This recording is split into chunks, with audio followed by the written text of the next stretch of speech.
Olá, eu sou Ana Vitória e você está no canal Direito e Cinema. Seja muito bem-vinda, seja muito bem-vindo.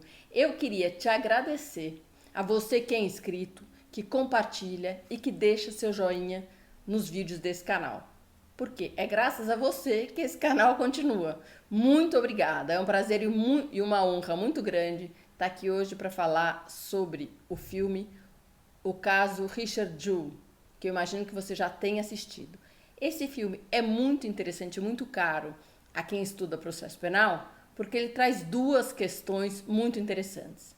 A investigação de um crime, aqui conduzida pelo FBI, mas é uma investigação, não é? Investigação é sempre uma investigação. E o papel da mídia no processo penal. Se você gosta de direito e gosta de cinema, com certeza você vai gostar desse canal caso você esteja chegando aqui pela primeira vez. Eu relaciono o direito e o cinema. Vamos lá.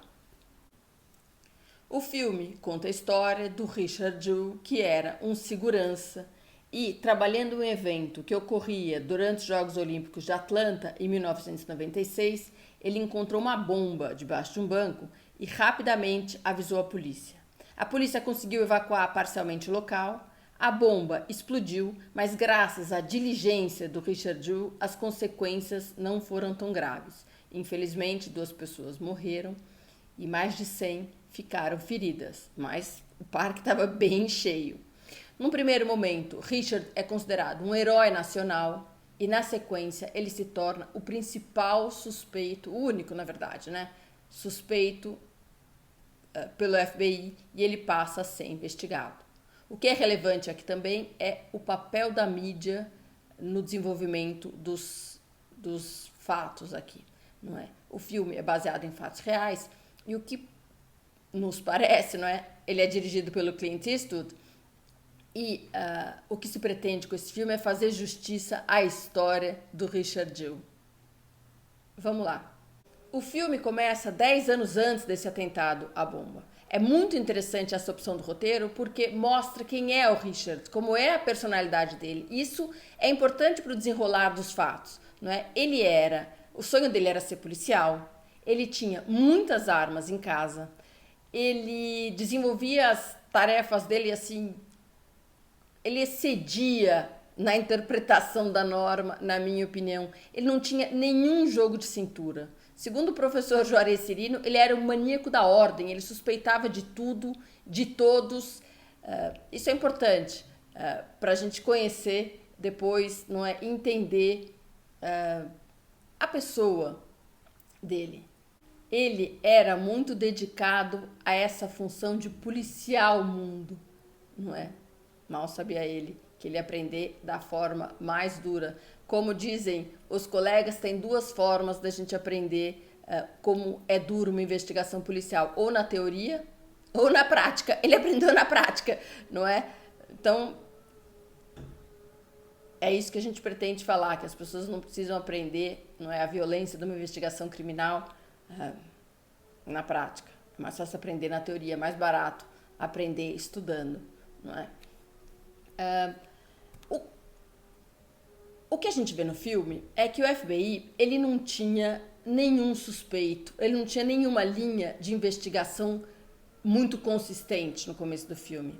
A bomba explode, não é? E aí, a partir de uma teoria, não é, que o FBI levanta, outros casos, quem informou a bomba ou quem informou o incêndio foi o suspeito principal, responsável pelo crime, e aqui também poderia ser, considerou o FBI. Afinal, o Richard era branco, era frustrado, gostava de armas, não é? Poderia ser um lobo solitário. E aqui começa o equívoco da investigação. O FBI adota ele como principal suspeito e desconsidera todas as outras provas, todas as outras possibilidades, não é? Porque ele já acredita, não é, que ele é o responsável. Isso é o que a doutrina chama de visão de túnel, não é? Tudo que confirma a teoria do FBI, eles, não é, consideram e desconsideram todo o resto. Isso quando acontece, né, sempre dá errado. Eles passam a investigar a pessoa e não o crime. E o Richard era uma pessoa problemática, era um bocó, fanático da ordem, não é? Então fica muito fácil achar que ele, essa pessoa, não é, difícil, poderia ser o responsável. Essa visão de túnel é importante a gente estudar, não é? Essa ideia, porque é uma das principais causas de condenação injusta no Brasil. Não é essa investigação como o FBI realizou no filme Um Ponto Fora da Curva. É muito comum que isso aconteça no Brasil. Por isso é relevante, por isso é interessante acompanhar como isso é feito. Aqui a gente vê o FBI construindo esse culpado, não é? A gente não vê má intenção no FBI. A visão de túnel não está apoiada na malícia, na má fé do investigador. É natural que as pessoas queiram confirmar a sua hipótese. O que é errado é adotar uma única hipótese. E no começo da investigação, no minuto 2 da investigação, já acreditar que tem um suspeito. Se o FBI tivesse investigado a explosão em si, não é? Se tivesse medido o tempo em que a ligação foi feita, não é? Antes da bomba explodir, é feita uma ligação. There's a bomb in Centennial Park. You have 30 minutes. Ele repete isso 200 vezes, não é? Nesse primeiro momento, a gente pode dar o benefício da dúvida e achar que o FBI só se equivocou. O que acontece na sequência, aí sim, não tem benefício da dúvida nenhuma. A investigação é feita de forma imoral, desonesta e ilegal. Quando os agentes do FBI levam o Richard dizendo que ele vai gravar um filme, não é? Que ele vai participar de uma campanha e fazem ele repetir, abrir mão dos seus direitos. Só nos Estados Unidos isso existe, no Brasil não é possível abrir mão dos seus direitos constitucionais, não é? Pedem que ele repita, porque depois, provavelmente, eles vão editar essa fala, não é? E apresentar como uma confissão. Mas até o Richard, que é um bocó, percebe que isso não vai dar certo. Essa parte da investigação, sim, é absolutamente imoral e os policiais deveriam responder, não é, criminalmente por essa investigação torta. Agora, o primeiro momento, a gente pode, não é, duvidar, o que depois, não é, difícil duvidar das boas intenções, difícil acreditar nas boas intenções do FBI. O que é interessante aqui também é o papel da mídia, não é? A investigação, não é? A bomba ocorreu durante os Jogos de Atlanta, não é? Durante os eventos dos Jogos de Atlanta. Havia uma pressão em cima do FBI. Mas a postura daquela jornalista interpretada pela Olivia Wilde dá uma rapidez para a investigação que talvez ela não precisasse. Aqui eu vou fazer um parênteses. O filme foi muito, muito, muito criticado porque parece que não houve, não é?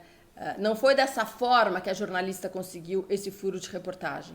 Ela não transou com o agente do FBI para conseguir essa informação. Isso o filme conta, o filme toma essa liberdade do roteiro, o que não podia na medida em que o filme é baseado em fatos reais. A jornalista já faleceu, não está aí para se defender, e o Clint Eastwood e a Olivia Wilde foram muito criticados por essa passagem do filme. Muitas pessoas desprezaram o filme por conta desse fato. Então, fica aqui o registro e a gente volta, não é, para falar desse furo de reportagem.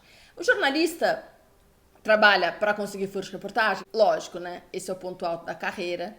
E o que eu critico aqui foi a falta de investigação pela jornalista.